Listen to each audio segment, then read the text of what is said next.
जी,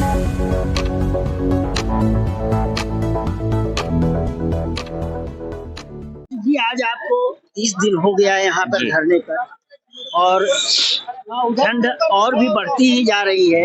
इसके बावजूद भी सरकार की तरफ से आपको क्या मिला, क्या नहीं मिला सूचना, या कोई आया या नहीं आया, और वहाँ से कुछ सूचना है या नहीं है, ये बताइए। देखिए, अभी हमको सरकार की तरफ से कोई सूचना नहीं कि हमारे किन मांगों पर क्या काम हो रहे हैं, न सरकार की तरफ से कोई आया है। और रही बात ठंड की, तो हम 2023 से 18 दिसंबर से निरंतर इस कड़ाके की जो ठंड में हम लोग यहाँ पर बैठे हुए हैं, तो आप ये इस चीज को खुद समझ पा रहे हैं कि वाकई में हम लोग परेशान हैं। अगर खुश होते तो हम भी ठंड में घरों में अपने अपने कंबल डालकर या कहीं आग जलाकर बैठे होते।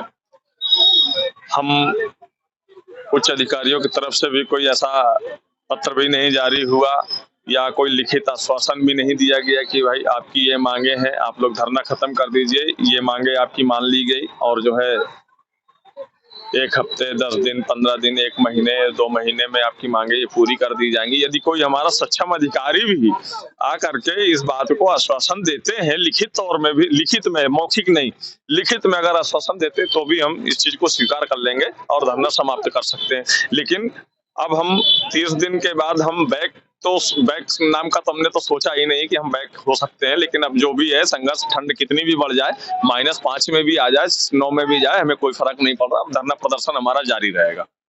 अगर ये यहाँ के बाद अगर नहीं होता है, इतने दिन तक, 30 दिन तो हो ही गया है, इसके बाद की आपकी क्या रणनीति होगी? देखिए, इस समय माननीय मुख्यमंत्री महोदय राम मंदिर में प्राण प्रतिष्ठित पे बिजी चल रहे हैं और ऐसे ही हम लोग उम्मीद भी कर रहे हैं कि जैसे ही वो उधर से फ्री होते हैं माननीय मुख्यमंत्री महोदय, तो स्मारक समिति की ओर उनका ध्यान आकर्षित होगा और हमारी मांगे पूरी की जाएंगी। इतना पूर्ण विश्वास है, क्योंकि वो दयालु भी है, कृपालु भी है और जो भी संबंधित अधिकारी है माननीय मुख्यमंत्री जी से बचेंगे नहीं। वो उनके बुलडोजर बाबा के नाम से जाने जाते हैं। बुलडोजर उनके घरों में चलेंगे। अगर यदि हमारे 800 करोड़ रुपए का गबन हुआ है, हमारा पैसा नहीं है अगर, तो उनके घरों में बुलडोजर चलना तय है और जेल भी जाएंगे वो लोग, बचना नहीं है। क्योंकि ये छोटी रकम नहीं है, लगभग 800 करोड़ का मामला है और 5300 कर्मचारियों के भविष्य निधि का पैसा है। इसलिए जो है ये इसमें बचना संभव नहीं है और हमारी मांगे सुनी जाएंगी। आपकी सेना के सम्मान का जो प्रोग्राम था वो तो खत्म हो गया। जी, सेना के सम्मान में कार्यक्रम खत्म हो गया है और माननीय मुख्यमंत्री महोदय जी के जो दिशा निर्देश दिए गए थे कि 14 जनवरी से 22 जनवरी तक जो है महास्वच्छता अभियान रहेगा, हम अभी उसको फॉलो भी कर रहे हैं, अपनी मांगों को दरकिनार करते हुए। और माननीय मुख्यमंत्री महोदय जी का निर्देशों का पालन करते हुए हमने कार्य बहिष्कार भी खत्म कर दिया और अपने कार्य के साथ साथ अब कर्मचारी धरना स्थल पर उपस्थित होते हैं।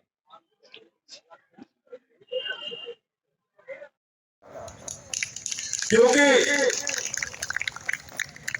अब ऐसा प्रतीत भी होता है कि ये 800 करोड़ लगभग जो हमारा भविष्य निधि का पैसा है, कहीं ना कहीं ये है नहीं, सिर्फ ये कागज में दिखाना चाहते हैं। कागज में नहीं, हमको हमारे अकाउंट में चाहिए वो पैसा। माननीय मुख्यमंत्री महोदय, क्योंकि ये कहीं ना कहीं घोटाला हो चुका है और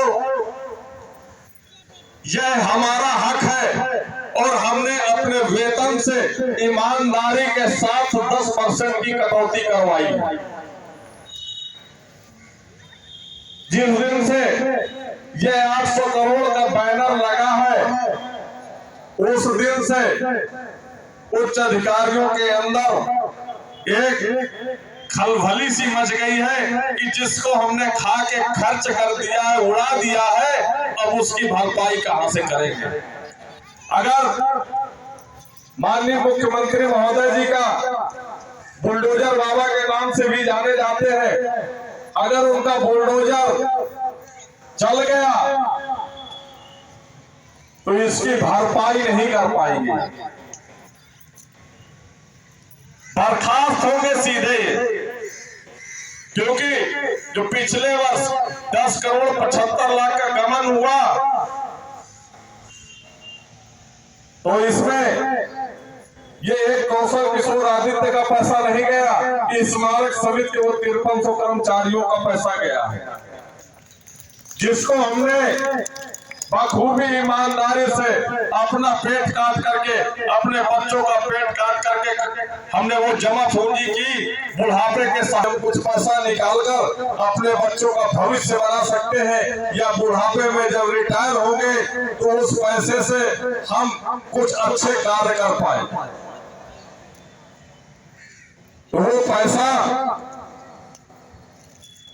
उस पर विशेष ध्यान दे माननीय मुख्यमंत्री महोदय जी, इस पर विशेष ध्यान दें कि जो हमारा एनपीएस का 800 करोड़ का लगभग जो पैसा हुआ है, वो हमारा एक एनपीएस का खाता खुलवाकर हमारे समस्त कर्मचारियों का एक एक अकाउंट उपलब्ध कराकर उसमें मूलधन के साथ साथ ब्याज और नियोक्ता अंशदान जमा करवाई जाए।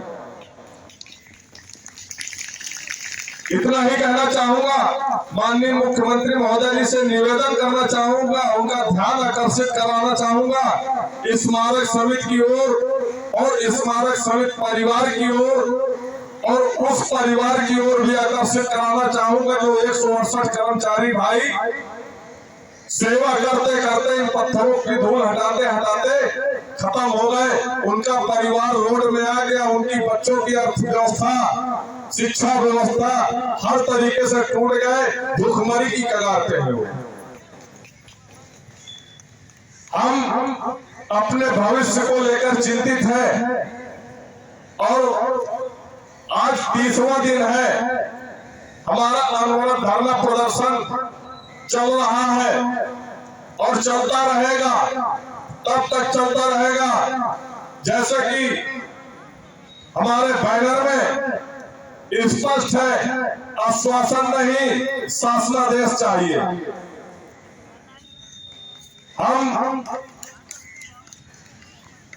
इसी तरह सभी लोग एकत्रित होकर धरना प्रदर्शन अपना जारी रखेंगे और अधिक से अधिक संख्या बल में हम